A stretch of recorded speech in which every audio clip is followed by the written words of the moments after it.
I'm so excited to talk to you now because you and Drew have a new album out titled Coming Home, a collection of songs. It's so beautiful. I got to listen to it today.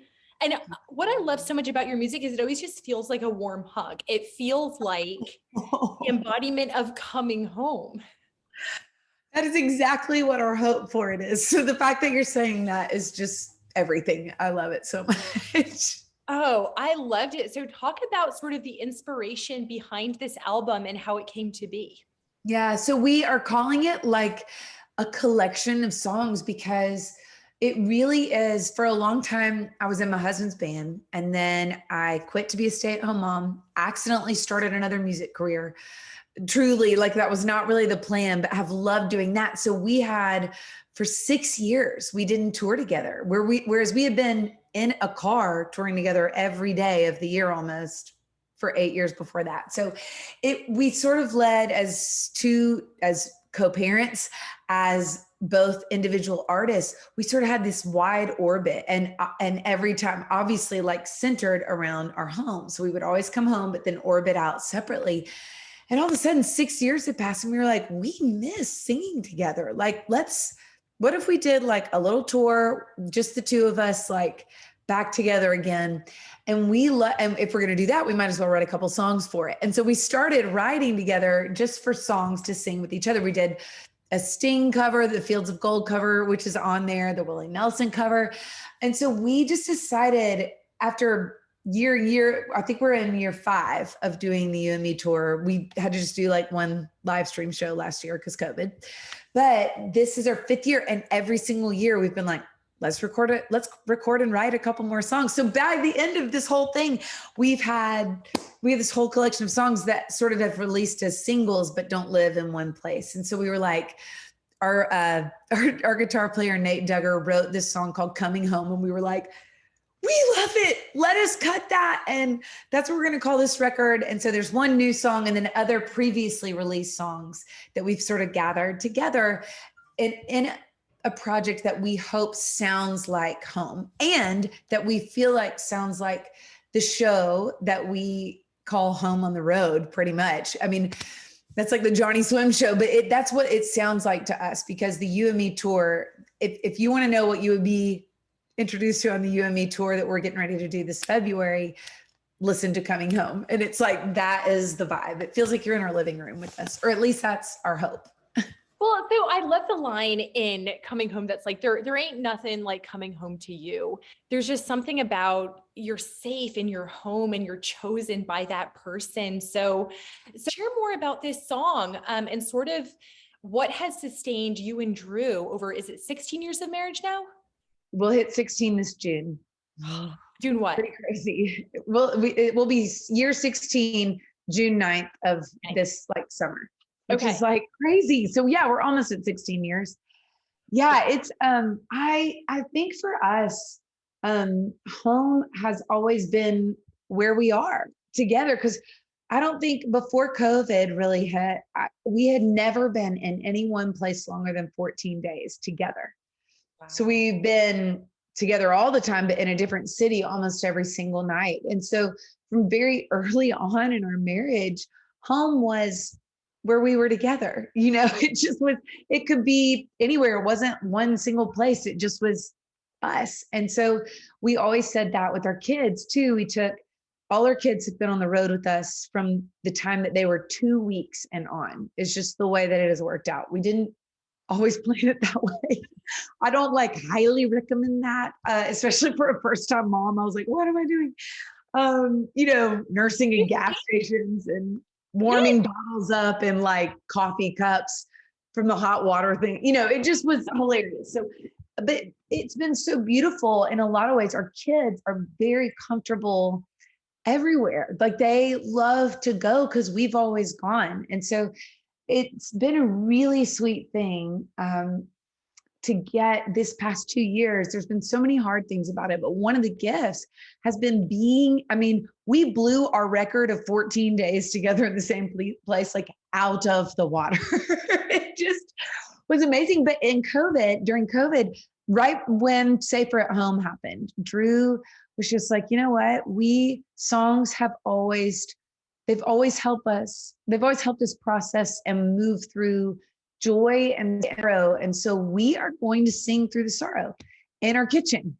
And so every single night, I think for 64 nights in a row, we sang a cover in our kitchen at home. And it was such a gift. It showed us the gift of like the gratitude of getting to have one another, getting to have people and community, your neighbors. I mean, we got to know our neighbors better than we had ever known them before. And then I think it also deepened this gratitude for the work that we get to do. The fact that we get to bring our little home, our piece of our soul and our take on the world via our songs all over the country. And I think until sometimes, I think a lot of us experience this. I don't know about you, but for a lot of us, I think there were things that we had to let go of in COVID that you're like, actually, I don't miss that. Like, I can just let that go. We don't have to do all the extracurriculars for our kids. Like, we were like, oh, I think we were a little busy. But then, man, when the opportunity to go out and play our music live was taken, it was very clarifying that we love what we get to do. We feel so grateful and so honored, and we missed it.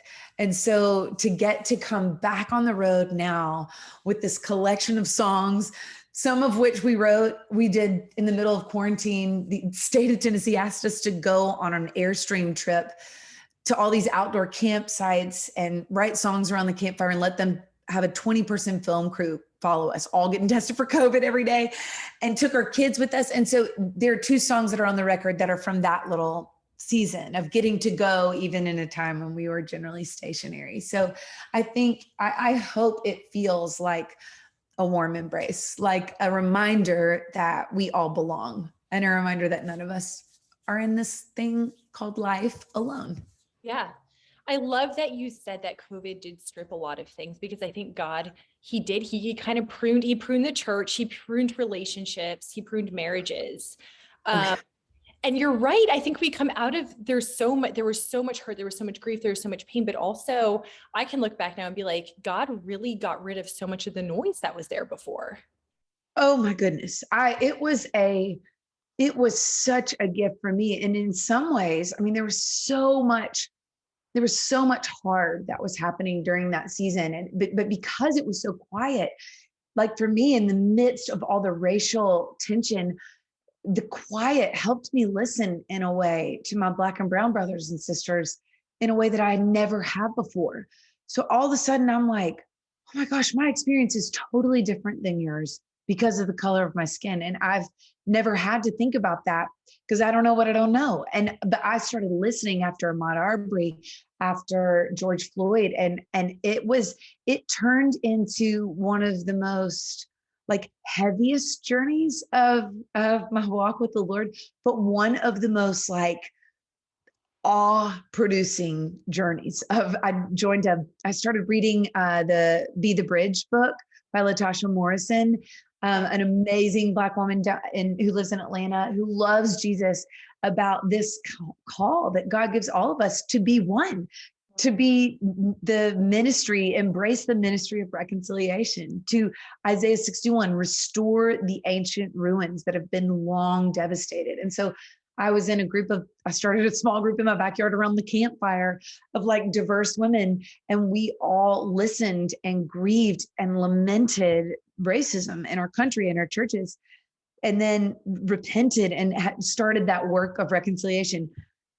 I do not know that I would have listened and gotten to be a part of that incredible journey had it not been for so much being stripped away. And I would not trade it for anything. I will be on that journey for the rest of my life of listening more intentionally, not just to my Black and brown brothers and sisters, but to all people, from different faith perspectives, from different backgrounds and nationalities and countries. And so the gospel became wider and higher and deeper and more wonderful and more colorful and more powerful for me.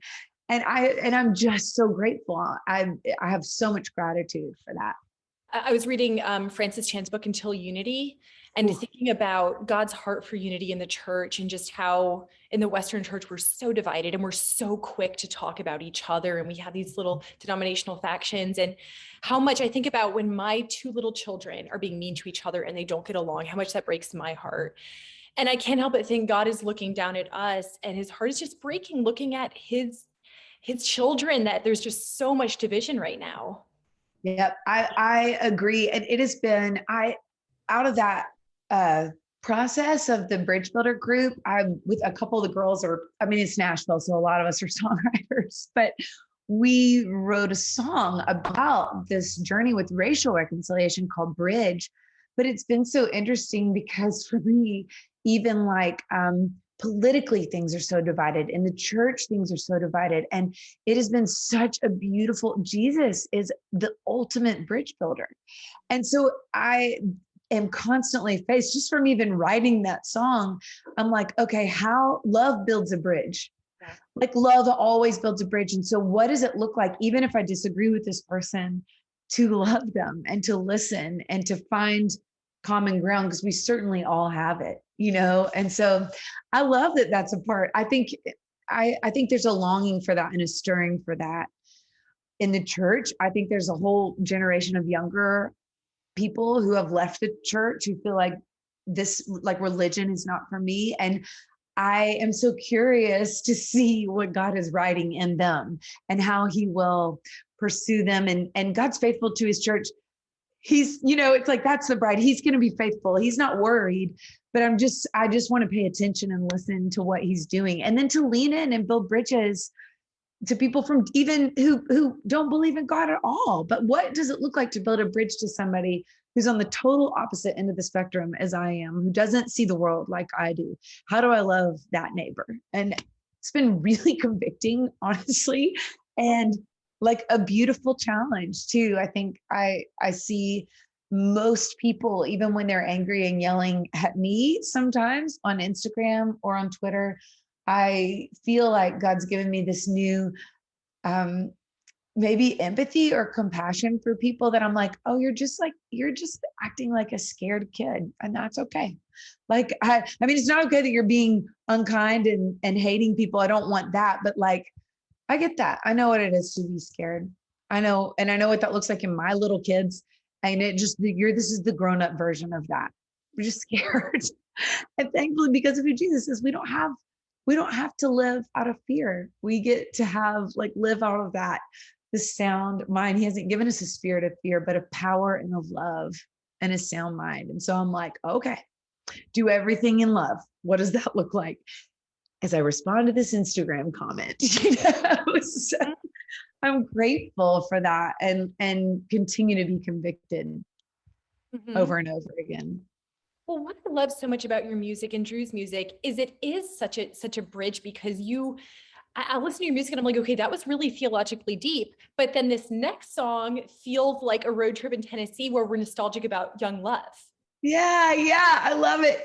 That's wonderful. That's exactly it. I mean, because God's in all of it. The beauty, I mean, beauty matters. And so I think even in a song that's not written by somebody that comes from a perspective of faith, I think that sometimes truth is truth, you know? So I'm like, oh man, I don't even know. There are times when I'll listen to an artist who, to my knowledge, does not come from like a Christian perspective, but I listen to it and I'm like, oh, what's God doing in your heart? Because you're onto something there. That's true. What you're singing, you might call it something different, but here it is right here in scripture, and it matters, and it's beautiful. And I think it brings nourishing to people that they don't even know that they might need, and they might not even know what it is. But I just love the bigness and the mystery and the beauty of that. Yeah. What I also love about this particular album too is that you are reminding us, whether this is intentional or not, you reminded me that my ministry first begins in the home. And I think I talked to my mom friends, and a lot of the ones, especially who don't work, say, I have so much trouble finding purpose because I'm not doing something grand, you know? And they say it's so hard to feel like I'm doing something because it's Groundhog's Day sometimes as a mom. And so what I love so much is that you're reminding us, no, like we're called first and foremost to witness to the people right in front of us. Yeah. Which is maybe the hardest place to do it some days because you're like, oh, I see all your stuff, all your junk. And all my junk in the midst of dealing with your junk, you know? Right. But I love that. I think that there is, I love my mom so much. And when I think back to how like she discipled us or whatever, there was nothing formal.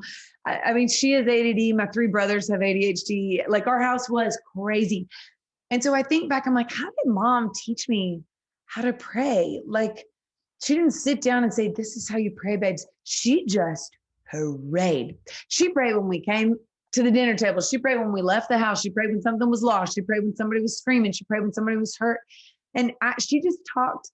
She talked to God all the time, like in a very beautiful and honest and earnest way.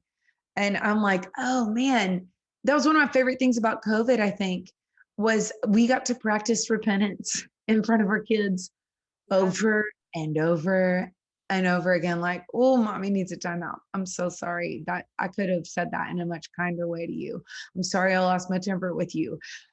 It's okay. Here, I'm going to come and ask for forgiveness from you. God gives us a new start. You know, we got it wrong just then, but guess what? We're going to get to try again in the next 5 minutes to have patience again. And so I think sometimes we get into this place where it's like, I have this ministry, I have this calling. And then you're like, and I am ruining it. Like, I'm not doing good.